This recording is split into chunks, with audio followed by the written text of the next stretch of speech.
কলিজা ঠান্ডা করার মতো একটা ডেজার্ট আপনাদের সাথে আজকে শেয়ার করব। যেহেতু বাইরে খুবই গরম পড়ছে, একবার হলেও বাসায় বানিয়ে খাবেন। তো আসসালামু আলাইকুম, নিগার সুলতানা বানু হাজির হয়েছি নতুন একটি ভিডিও নিয়ে। সবাইকে সাদর আমন্ত্রণ জানাচ্ছি আমার ভিডিওটি দেখার জন্য। তো আমি প্রথমে কি করেছি, ডেজার্টের জন্য প্রথমে আমি সাবুদানা নিয়েছি, এটাকে ভালো করে গরম করে সিদ্ধ করে নিয়েছি। এরপর ঠান্ডা পানি দিয়ে ধুয়ে পানি ঝরিয়ে নিয়েছি। এরপর এখানে আমি দিয়েছি দুধটাকে আমি আগে গরম করে ঠান্ডা করে নিয়েছি। তারপর দুধ দেওয়ার পর ভালো করে নাড়াচাড়া করে নিয়েছি। এরপরে দিয়েছি নারকেল দুধটা আমি বাইরে থেকে কিনে নিয়ে এসেছি, আপনারা চাইলে বাসায়ও বানিয়ে নিতে পারেন। আপনি নারকেল এনে হালকা দুধ কিংবা পানি দিয়ে ব্লেন্ড করে নিতে পারেন। এরপর দিয়েছি কনডেন্সড মিল্ক, চাইলে আপনারা চিনিও ব্যবহার করতে পারেন, কিন্তু কনডেন্সড মিল্ক দিলে হয় কি, খাবারের যে স্বাদ ওইটা বেড়ে যায়। এবং এটা আপনারা আপনাদের মতো করেই মিষ্টিটা দিবেন, কম বেশি ইচ্ছা মতো আপনারা আপনাদের মতো করেই দিবেন।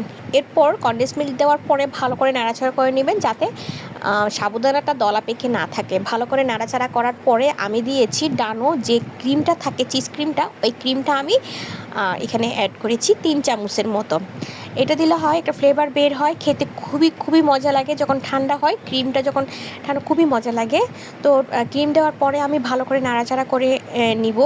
এরপরে আমি বানিয়েছিলাম গ্লাস পুডিং। তো গ্লাস পুডিংটা আমি যখন বানিয়েছি, তখন আমি হালকা গরম দুধে আমি চায়না গ্রাস দিয়ে দিয়েছি। দেওয়ার পরে আমি কালার অ্যাড করেছি।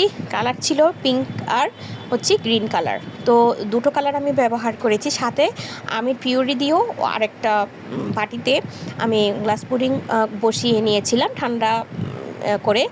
তো ওগুলো দিলে হয় কি, কালারটা খুব সুন্দর আসে, খেতেও খুবই মজা হয়, বাচ্চারা খুব পছন্দ করে। তো আমি পিঙ্ক এবং গ্রিন কালারের গ্লাস পুডিং দিয়ে দিয়েছি, সাথে দিয়েছি ম্যাঙ্গো পুডিং। তো এটা দেওয়ার পরে ভালো করে নাড়াচাড়া করে নেবেন। আপনারা চাইলে এখানে বাদাম অ্যাড করতে পারেন। এরপরে আপনারা চাইলে এখানে আপনাদের মতো করেই নারকেলও দিতে পারেন। তো আমি আমার বাসায় যা ফ্রুটস ছিল তাই দিয়েছি, আপনারা আপনাদের মতো ফ্রুটস দিতে পারেন। আমি আম আর আপেল দিয়েছি, যা আমার বাসায় অ্যাভেলেবেল ছিল।